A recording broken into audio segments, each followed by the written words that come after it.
তোমার গায়ে কত শক্তি, আরবের পালোয়ান মুহাম্মদ তোমার গায়ের ভিতরে, ঘাড়ের ভিতরে দুইটা আঙ্গুল ধরছে, তুমি বেহুশ হয়ে জমিনে পড়লা।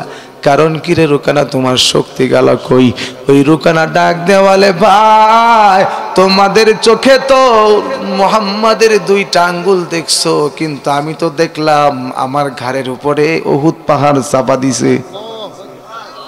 আল্লাহু আকবার বলবেন না? সুবহানাল্লাহ বলবেন না?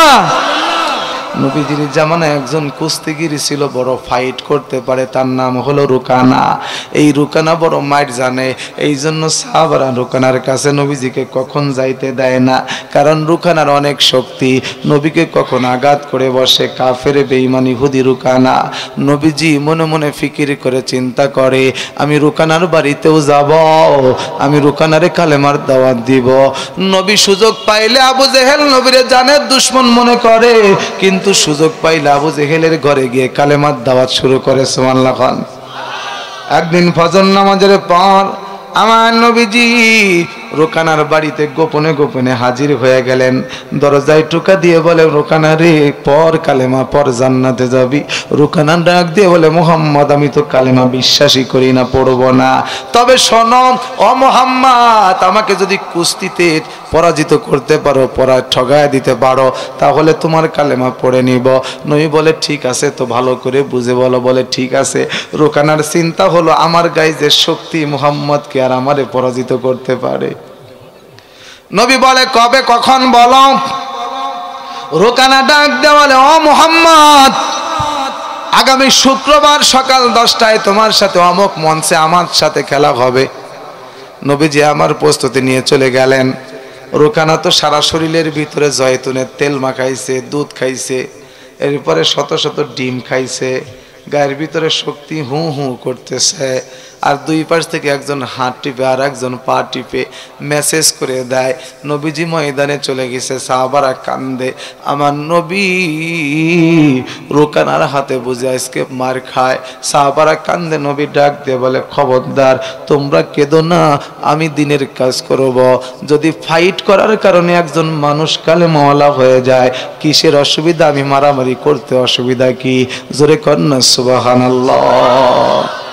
এই ইমাম ভাই, ও মাওলানা সাহেব, আপনার মহল্লার একটা ছেলে নেশা করে, গাঁজা খায়। ছেলেটাকে আপনি অবহেলা করবেন না, ঘৃণা করবেন না, আদর করেন। দেখলে পারে ডাক দেন, ভালোবেসে বুকে জড়ায় নেন। বিড়ি খাই কেন? ঘৃণা করবেন না। সুদ খাই কেন? গুনাহ করে কেন? এই জন্য ঘৃণা করবেন না। এটা আমার নবীর শিক্ষা না। বরং একটু ভালোবেসে একটা দিন ডাক দেন, দেখবেন ছেলেটা গাঁজা খাইলেও আপনার বাধ্য হয়ে যাবে। 2 দিন 3 দিনের মাথায় নামাজের দাওয়াত দিতে দিতে যুবক আপনার পিছনের কাতারে নামাজে দাঁড়ায় যাবে। কথা কন। আমি যেখানে ইমামতি করি, দুষ্ট ছেলেদের সাথে আমার বড় ভাব। অনেকে আমাকে বলে, হুজুর বড় বড় মানুষ আপনার সাথে কথা বলার জন্য সময় পায় না, আপনি টাইম দেন না। কিন্তু এই যুবকগুলা, ওরা নেশার সাথে জড়িত, ওরা কত অন্যায় করে। হুজুর ওদের সাথে আপনার বড় সম্পর্ক। আমি বললাম, বলেন ভাই, দিনের কাজ যখন করবো, এই যুবকগুলা কি দরকার আছে না নাই? কিছুদিন পরে ডাক দিয়ে কয়, হুজুর জীবনে কোনোদিন এই ছেলেটাকে মসজিদে দেখি নাই। হুজুর গো, এখন তো দেখি সে মসজিদে যায়। জোরে বলেন সুবহানাল্লাহ। আসো, অসুবিধা নেই। ভাইরা আমার, এই জন্য আমি সংক্ষেপ করে বলবো, এই রুকানা নবীকে ডাক দে বলে, ও মুহাম্মদ, আমাকে যদি পরাজিত করতে পারো, তাহলে তোমার কালেমা পড়ে নিব। সুবহানাল্লাহ বলবেন নি?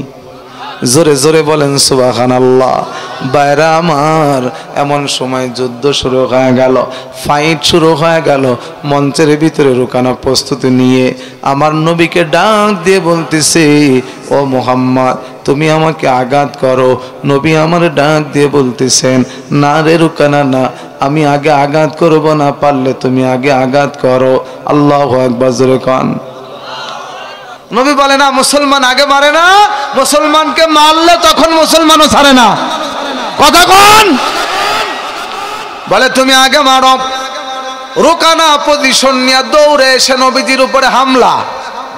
আমার নবী আস্তে করে সাইড হয়ে গেলেন, রুকানা ওই দিকে যায়।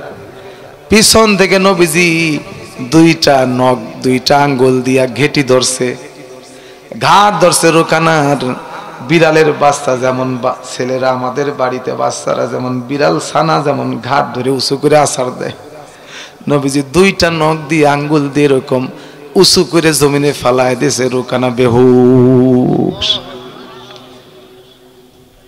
এ রুকানা, তোমার গায়ে কত শক্তি, আরবের পালোয়ান মুহাম্মদ তোমার গায়ের ভিতরে, ঘাড়ের ভিতরে দুইটা আঙ্গুল ধরছে, তুমি বেহুশ হয়ে জমিনে পড়লা।